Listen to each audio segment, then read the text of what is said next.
কাছে কই বিনাইয়া শুনেন শুনেন গো আব্বা আমি কই আপনায় আমি না জেনে ভুল করে অভিশাপ দিলাম আলীরে অভিশাপ লো ফেরত করে মাওলারি দরগায় আমার নবীজি সেজদায় গিয়া আল্লাহর কাছে কই বিনাইয়া শোনো শোনো পাক মাওলা আমি কই তোমায় ফাতেমায় না জেনে ভুল করে অভিশাপ দিল আলীরে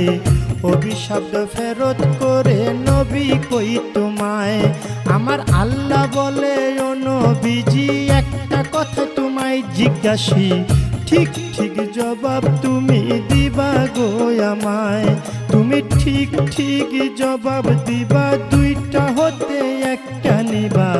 নাতি চাও না উম্মত চাও কও তুমি আমায় তুমি নাতি চাও না উম্মত চাও দুইটা হতে একটা নেও এই কথা বলিলেন যখন আপে পাক মাওলায় আমার নবী বলে চাই না নাতি ও হায়রে ইয়া উম্মতি ইয়া